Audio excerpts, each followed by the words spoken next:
지금 저는 오늘도 카톡에 친구들이랑 이렇게 점심이랄지 저녁이랄지 모임을 계속 잡아야 되는데 이게 탄핵이 언제냐 계속 그 질문이 들어와요. 네.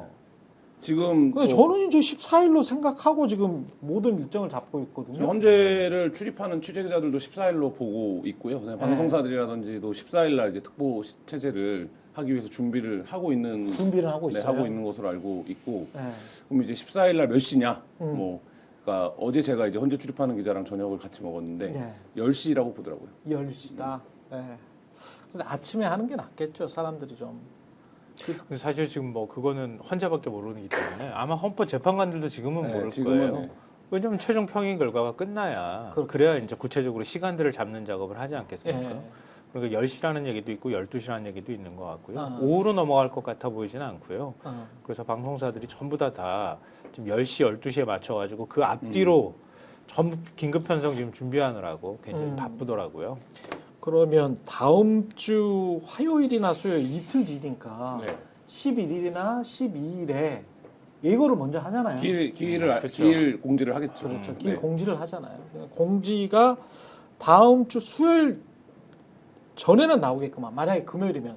그렇죠. 다음 그 주 정도쯤은 금요일이면. 나와야죠. 그렇죠? 네, 그 정도쯤은 나와야 되고 아. 뭐 보도로 보셨으면 다 아시겠지만 음. 뭐 콘클라베 방식이니 뭐니 이런 얘기도 하고 철저히 비밀에 붙인다. 콩그라베 그러니까 방식이랑 이제 교황 뽑는 것처럼. 네. 예. 근데 철저히 비밀에 붙인다고 합니다. 그러니까 헌법재판관 외에는 아무도 그 자리에 들어갈 수가 없다고 하고요. 헌법연구관들도 헌법재판관들이 결정한 것에 따라서 얘기를 해주면 거기에 따라서 뭔가 준비하는 거기 때문에 아. 그러니까 구체적인 어떤 예를 들면 탄핵의 논리라든가 뭐 탄핵 쪽으로 기울었다거나 아니다 이런 얘기들조차도 하지 않는다고 합니다. 어차피 그런 거 다 루머겠지 뭐. 네, 알 수가 그렇죠. 있나. 네. 그러니까 경찰도 어쨌든 당일에 안국역 일대를 뭐 보도에 따르면 진공 상태로 만들겠다라는 계획을 세우면 경찰도 계획을 잡아야 되기 때문에 MBC, 더불어민주당, 국민의힘 당사 전부 네. 다 지금 거의 뭐 가포 수준이더라고요. 그죠? 그러니까 뭐 헌법재판소를 폭동선동을 계속 하고 있으니까 헌법재판소를 때려 부수자는 얘기를 집회 가면 그냥 공공연하게 해요. 그런 상황이기 때문에. 그리고 이제 서부지법 사태가 있었고 그래서 긴장도는 상당히 또 경찰도 높아지는 상황인 것 같습니다. 근데 18일 무슨 그런 이야기도 있지 않았었습니까? 김민하 평론가 혹시 그런 이야기 못 들어봤어요? 14일이 아니고 18일이다. 그거는 왜 그런 이야기가 나왔었죠? 글쎄 뭐 18일서는 저는 뭐 들어본 적은 없어요? 아마도 네. 그런 얘기가 있다면 17일까지 비워놨으니까 그 다음에 18일 아니겠느냐 뭐 이 얘기일 것 같은데. 그 이야기구나. 근데 뭐 그런 주장, 그러니까 지금 뭐 주장은 뭐 여러 가지 일자는 많아. 난무할 루머가. 텐데 루머야. 아까 앞에 네. 말씀하셨듯이 헌법재판관도 안 정한 거를 누가 알겠습니까? 그렇지, 그걸. 그렇지. 네, 그러니까 뭐 그런 일자가 어쨌다라는 거에 이제 흔들릴 필요가 없고 네. 추가적인 뭐 이런 논의나 이런 것들은 지켜보시면 될 것 같고요. 네. 보도 나온 거나 이런 걸 보면은 이제 거의 이제 그 작성에 들어간 단계다라고 봐야 된다는 거 아닙니까? 그죠? 시간이 지금 그렇죠. 오늘이 7일이잖아요. 그렇죠. 그런 거니까 뭐 거의 이제 임박했다는 것만은 사실이다. 이 정도까지는 확인이 되는 것 같습니다. 홍준표 시장의 말을 빌리자면 뭐 개가 지져도 열차는 가고 지금 그러니까요. 예, 거의 정거장에 종착지에 와 있습니다. 네, 네. 맞아요. 어. 그러니까 조금만 기다리시면 돼요. 그냥 결정할 거예요. 그죠? 저는 개인적으로 왜냐하면 평일을 다음 주 말까지 가더라도 2주 넘게 하는 게 되는 거거든요. 이렇게까지 길게 평일을 끌고 갈 만한 사안인지에 대해서도 의문이 있고요. 재판관들도 계속 이거 붙잡고 있기에도 굉장히 부담스럽단 말이에요. 어떤 방식으로든 결론이 내려질 수밖에 없고요. 지난주 그 감사원이 선관위를 감사한 거가 위법하다라는 헌재 결정이 사실상 예고편이에요. 그러니까 네. 그 헌법기구를 감사원이 감사를 하는 게 고유의 권한이자 기능인데 그렇죠. 그럼에도 불구하고 헌법기구를 감사하는 것도 위법해. 이게 지금 헌재가 8대5로 내린 판결이거든요. 그렇죠. 그럼 같은 논리로 한다면 선관위라고 하는 독립기구 헌법기구를 군대를 보낸 거잖아요. 그러니까 이 행위는 앞서 이제 선관위에 대한 감사원의 감사가 부당하다라는 헌재 결정에 따르면 이거는 뭐 사실 고민할 여지도 없는 고민할 여지도 수지이기 때문에 저는 그 판결이 예고편이었다고 봅니다. 그러니까 그 판결에서 만약에 8대0이 안 나오고 뭐 예를 들어서 소수 의견이 있었다라고 하면 그거가 있는데 지금 상황은 그런 상황도 아닌 것 같다.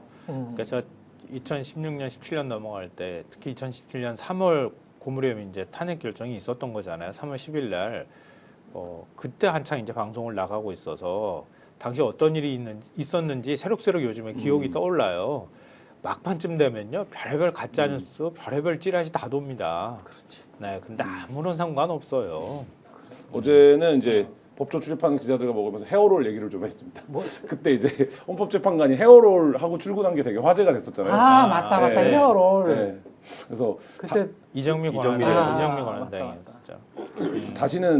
다시는 탄핵을 못 볼 줄 알았는데 10년도 안 돼서 지금 다시 탄핵을 또 보고 있다. 근데 놀라운 건 아직도 오피스탄 취재를 또 하고 있다. 이런.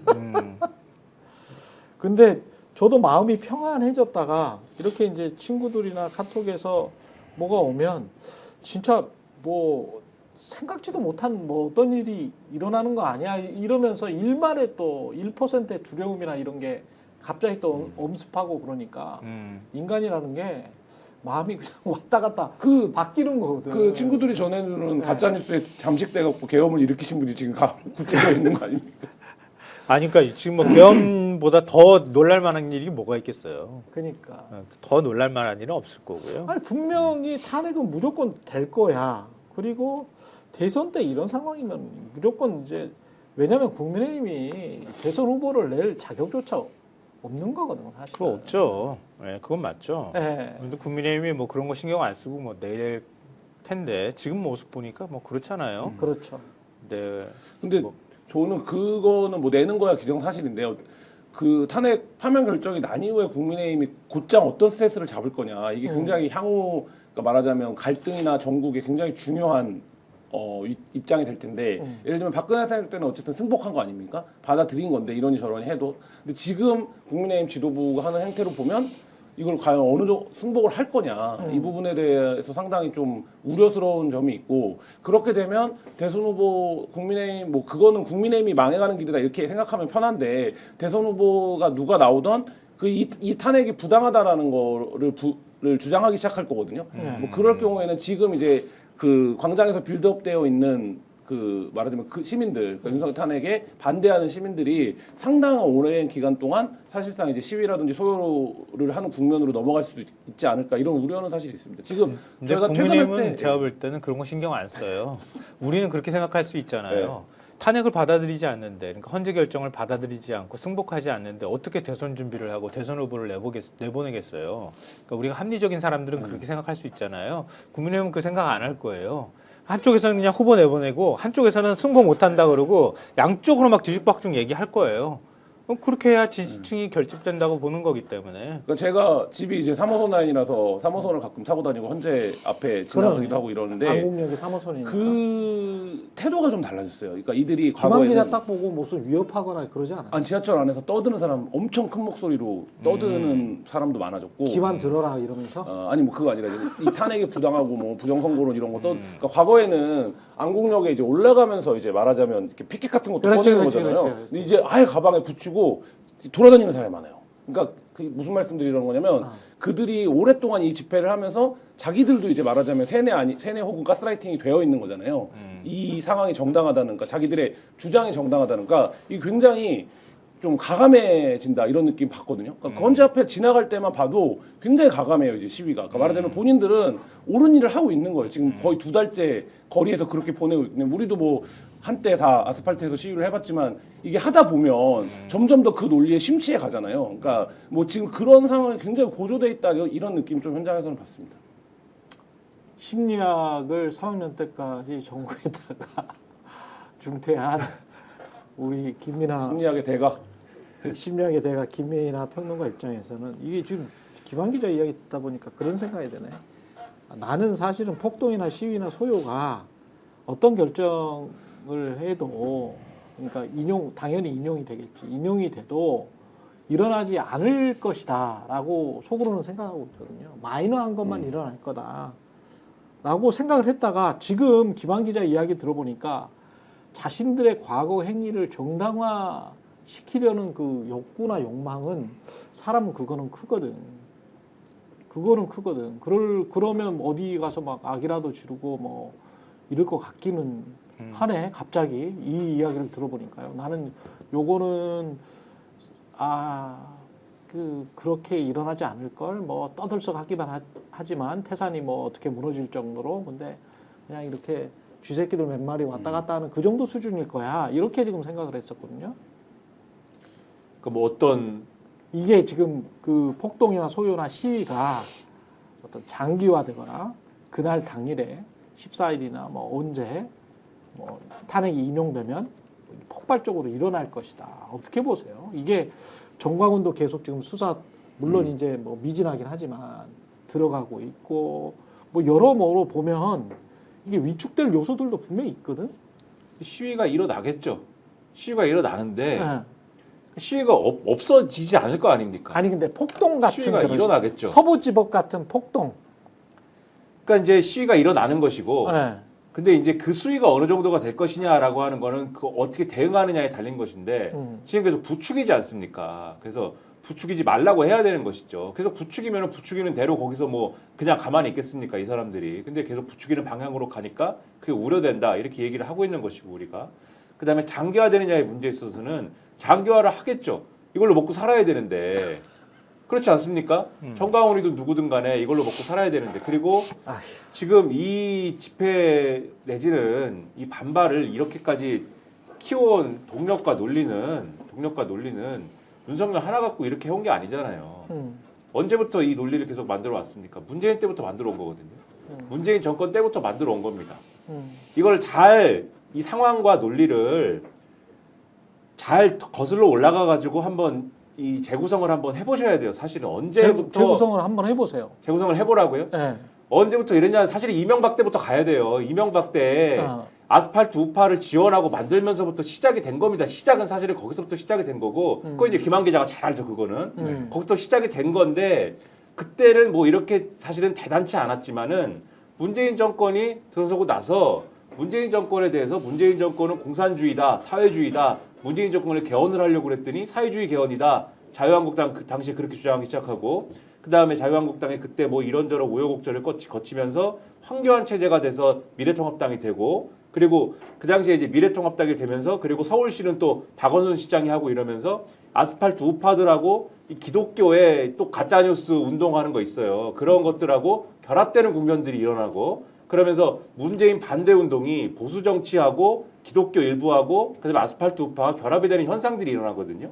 그때 사실은 이 기본적인 틀은 그때 다 짜여진 거예요. 사실 그래서 그때 기독교 가짜뉴스 운동에 대해서도 또 김한 기자가 잘 압니다. 그것도 또. 그거 취재해가지고. 그리고 이런 게 기본 틀이 그때 이루어졌고 이런 게 언제 지금의 형태로 막 살이 붙어지면서 폭발적으로 성장하기 시작하냐면은 코로나19 거치고 이러면서 예배를 금지시키잖아요. 예배를 금지시키면서 이게 종교 탄압이라고 얘기를 하기 시작합니다. 종교 탄압이라고 얘기하면서 예. 대면 예배 강행을 해요. 그 대면 예배 강행할 때 제일 적극적으로 강행해갖고 교회가 폐쇄된 사람이 손현보 목사입니다. 아 그렇구나. 그러니까 이런 것들을 거치면서 이게 어떤 강압적인 전체주의 권위주의다라고 주장하기 시작하고 정광훈 목사가 그때 사랑제일교회에서 집단 감염 일어나고 이러면서 계속 대면 예배를 강행하고 그다음에 그때 광화문에 뭐 전국적인 뭐 집회를 개최하고 이랬다고 기억하실 거예요. 그때 뭐 조국 사태니 뭐니 그 전 단계에서 코로나19 전 단계에서 조국 사태니 뭐니 이래가지고 광화문 집회를 우리가 크게 했다 이런 거 여기서 보수 정치 문재인 정권이랑 이 대립되는 어떤 상징으로서의 보수 정치 아스팔트 우파 그다음에 기독교 여기 다 결합한 상태에서 코로나19까지 여기 대립 구도가 섞여지면서 굉장히 광범위한 어떤 전선이 여기서 형성이 되거든요. 그러면서 코로나19는 어디서 왔느냐? 중국에서 왔잖아요. 코로나19는 중국에서 왔다. 중국인을 막아야 되는데 왜 안 막았느냐? 그리고 여기에 누가 끼어드느냐? 그 당시에 민경욱 씨 이런 사람들 여기 막 끼어듭니다. 그래서 부정선거 얘기. 그래서 이런 게 반 문재인 전선에서 막 다 믹스돼갖고 모이기 시작해요. 그리고 그 모인 것에 플러스 알파가 되는 게 정권 교체를 해야 되니까 윤석열이 여기 끼고 이준석이 여기 끼고 이렇게 거대한 반 문재인 전선 만든 게 사실은 이 난리의 시작이에요. 그런데 윤석열 정권 때는 이게 마치 중도적인 어떤 연합처럼 보였던 거죠. 근데 이 핵심 논리는 그때 이미 다 있었습니다. 윤석열로 정권 교체할 때. 근데 그때는 여기에 모였던 사람들이 마치 중도적인 색깔을 보이는 사람들이 다 같이 있었기 때문에 아스팔트 우파들이 이 난장을 하는 것들은 보이지 않았던 것뿐인 거죠. 근데 지금은 이 논리를 그대로 갖고 와가지고 윤석열이 아직도 똑같이 주장을 하고 이제는 부정선거까지 자기가 스스로 자기 입을 빌어갖고 얘기를 하고 있는데 중도적인 사람들은 그것 때문에 어디로 도망가고 없는 상황이어서 아스팔트 우파들만 남아서 그게 눈에 보이는 것뿐이지 똑같은 논리를 계속 주장을 하고 있는 거예요. 사실 그때부터 지금까지. 스픽스는 말하는 언론입니다. 대세는 유튜브, 그중에서 스픽스. 좋아요, 댓글, 구독, 알림 설정. 여러분이 저희를 사랑해 주시고 우리가 여러분을 사랑하는 4가지 방법입니다.